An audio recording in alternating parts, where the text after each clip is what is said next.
안녕하세요. 볼연구소입니다.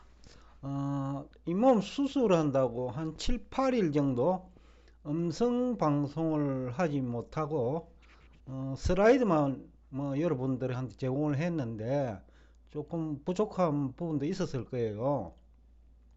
오늘은 한 7, 8일 쉬다가 여러분과 음성 대화를 할 수 있게 된 만큼 우선 여러분들의 성원에 감사드리고 또 여러분들이 궁금했던 부분, 또 최근 5월 들어가지고 좀 특징적인 부분이 있어요.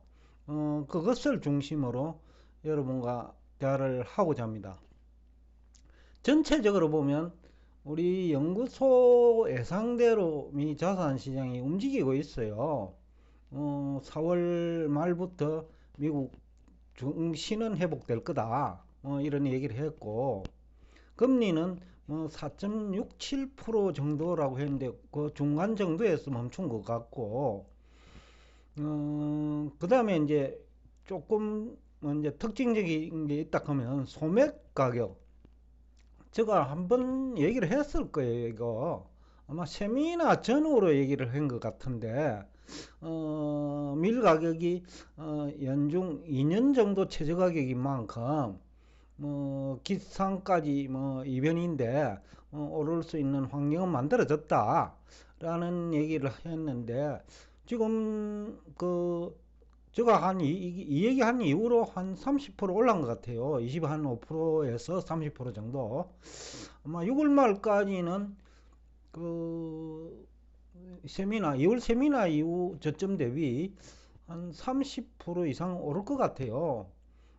그만큼 이제 밀 재배 면적이 이제 사실상 줄은 거나 마찬가지인데 홍수로 덮쳐버렸으니까 결국 장기적으로 밀 공급이 부족하다는 거죠. 밀 같은 경우에는 주 생산지가 아르헨티나, 미국, 그 다음에 러시아, 우크라이나, 이 4개국이 전체 밀 공급량, 특히 수출 쪽에서 보면 대부분을 차지하거든요.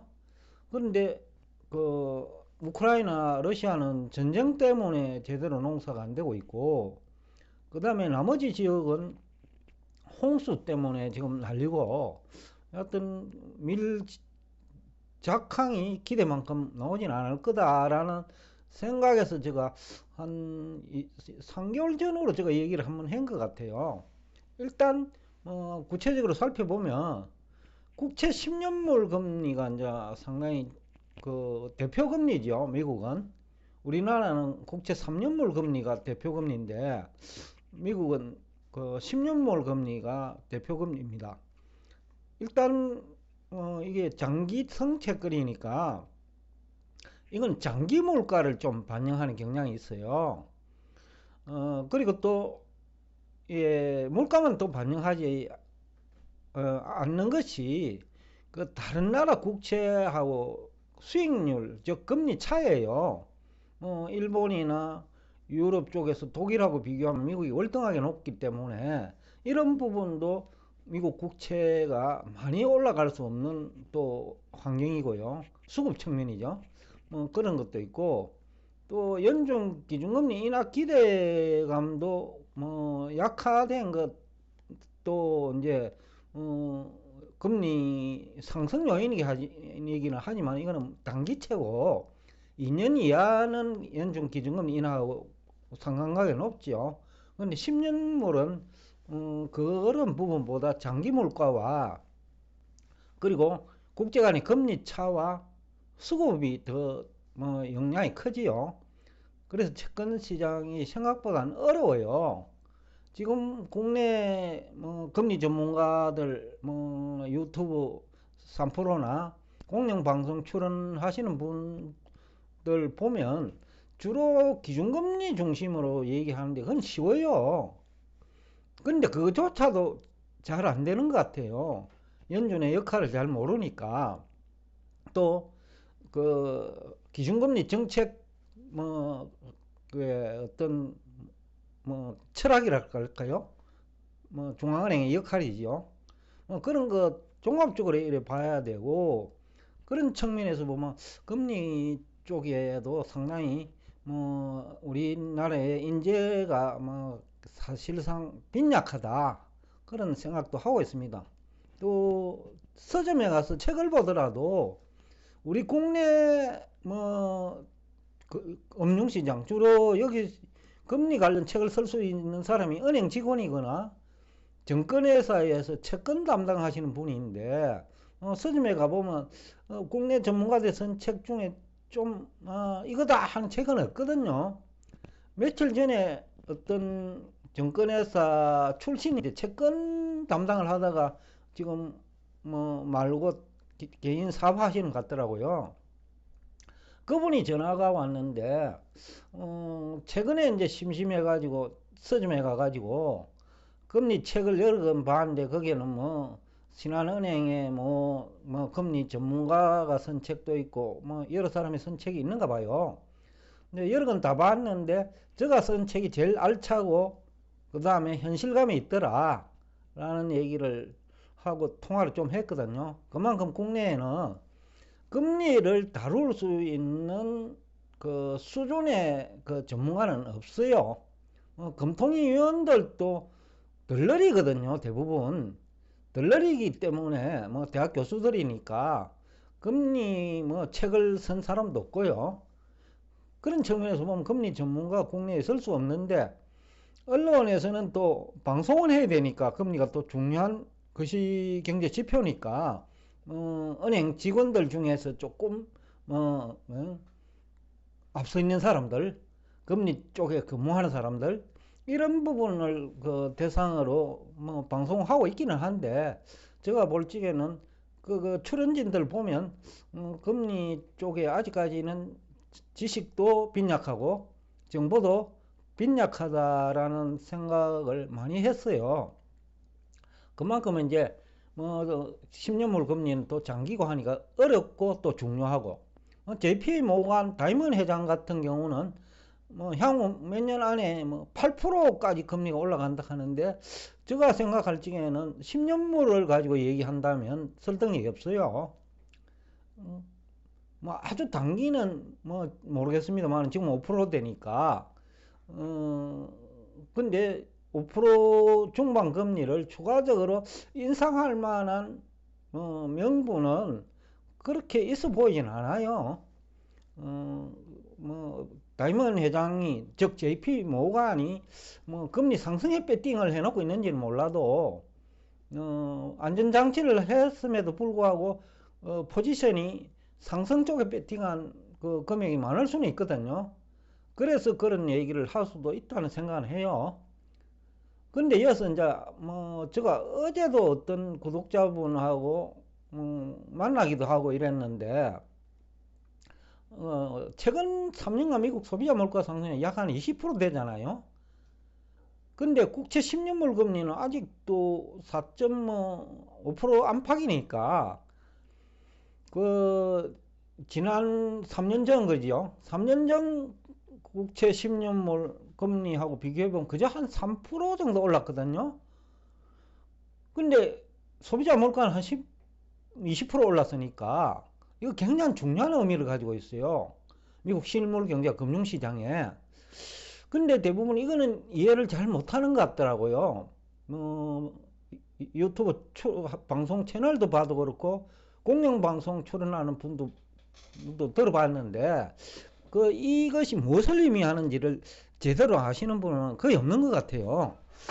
여하튼 금리도 어렵고 또 금리를 알기 위해서는 이 물가도 알아야 되는데 물가도 사실상 강의하면 하락하면 최소한 한 2시간은 해야 될 것 같거든요. 근데 국내에서 과연 물가를 가지고 2시간 강의할 수 있는 사람이 있는지는 모르겠는데 중요한 것은 물가를 잘 모르면 이거 금리 전망 어려워요. 예를 들어서 1970년대 80년대 오일 쇼크 있었잖아요. 그죠? 그때는 물가가 빠른 속도로 급등을 했어요. 왜 그러냐면 오일 쇼크 문자 그대로. 그러니까 사불하는 국제 유가가 배럴당요 불과 한 1, 2년 만에 3, 40불까지 올라갔단 말이죠. 그러니까 300%가 아니고 막 600%, 700% 올랐단 말이죠. 불과 1, 2년 동안에. 그렇게 물가가 오르는 거하고, 즉 속도의 개념인데, 물리학에서 이제 속도가 빠르면 그 힘이 강하거든요. 그 힘이 긍정적이든 부정적이든 힘이 강하단 말이죠. 근데 물가가 아주 빠른 속도로 오르면 부정적인 힘이 강하단 말이죠. 그래서 실물 경제 전반에 충격을 주는 거죠. 그런데 최근 3년처럼 물가가 뭐 연 한 3%, 4% 이렇게 오른다면 그것은 그렇게 빠른 속도가 아니에요. 거기다가 뭐 임금도 같이 올라주니까, 그러니까 이런 경우와 70년대, 80년처럼 그 빠르게 물가가 오른 거는 실물 경제와 금융시장에 미치는 영향이 완전히 달라요. 근데 뭐 전문가들 중에서는 제가 잠시 미래학자로 불리는 분 며칠 전에 제가 언급을 했어요. 언급을 했는데 그분 방송을 잠시 들어봤어요. 한 10분 정도 들어보니까 과거 기준을 동등하게 비교를 하고자 하는 경향이 있더라고요.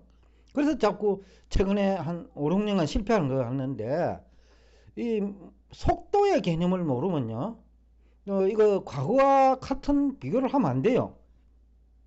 그 물리학에서 이제 나온 게 속도잖아요. 근데 속도는 힘의 크기를 결정하거든요. 그것이 부정적이든 긍정적이든. 그런 측면에서 그분이 속도의 개념의 개념을 가지고 있지 않다. 그래서 최근 한 2018년부터로 알고 있는데, 제가 그분하고 대화를 한 적은 없고, 요 근래 처음 방송을 봤고 한 10분.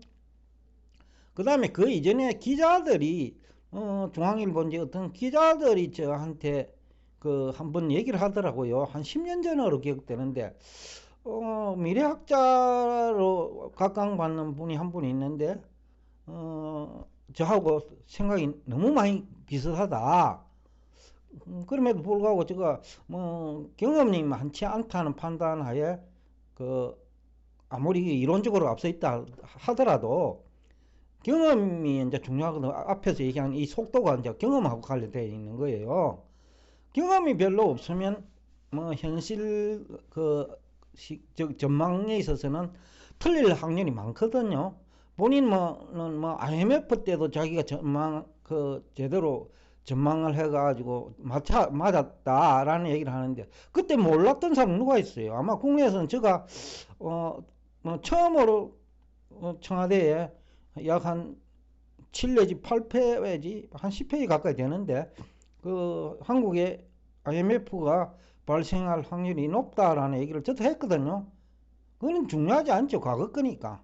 과거는 과거의 환경이 있는 거고, 지금은 지금의 환경이 있는 거예요.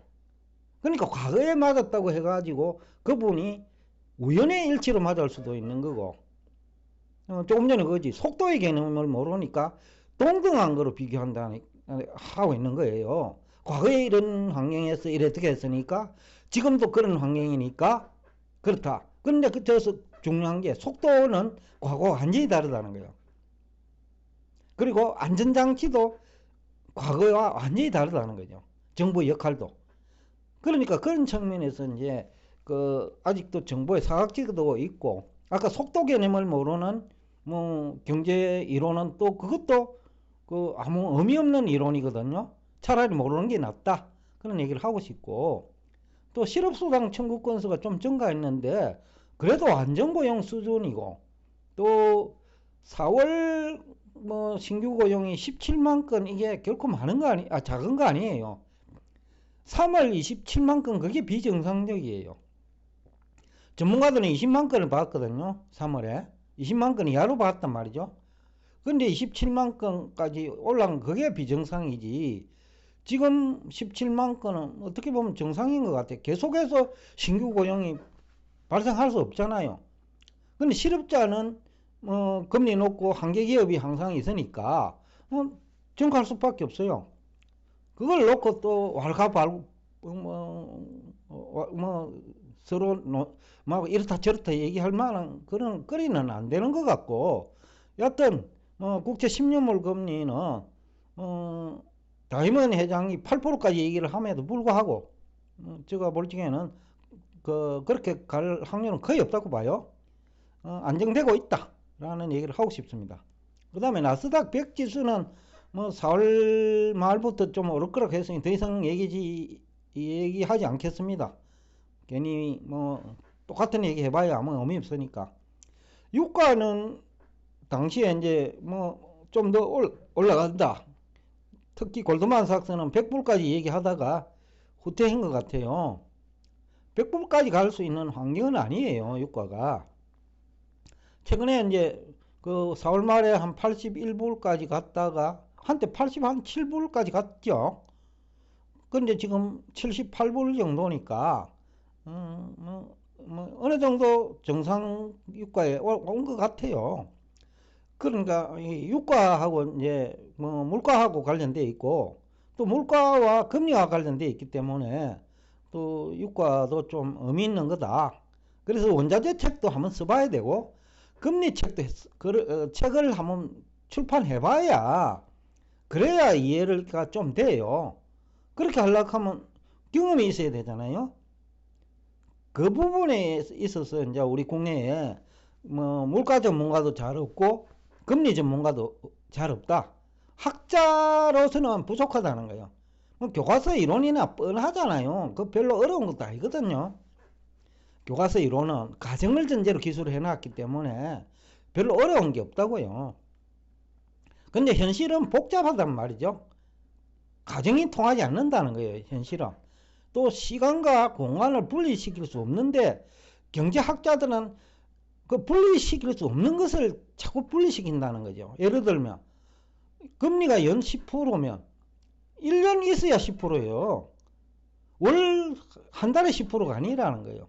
한 달에는 1%라는 거고, 하루 같으면 아주 0. 몇 %고, 현 시스템에서는 금리 제로예요. 그래서 시간과 그 경제활동 공간은 분리시킬 수 없는 거예요. 주식 투자도 해도 언제까지를 하는 게 그 개념이 있는 거고, 부동산 투자를 해도 언제까지 개념이 있는 거고, 그 개념이 없는 전문가는 전문가가 아니에요. 여러분들 전문가 얘기를 들을 때 그런 개념 없이 얘기한 전문가라면 일단 수준이 되지 않는 전문가라고 보더라도 크게 틀리지는 않을 거다는 얘기를 하고 싶습니다.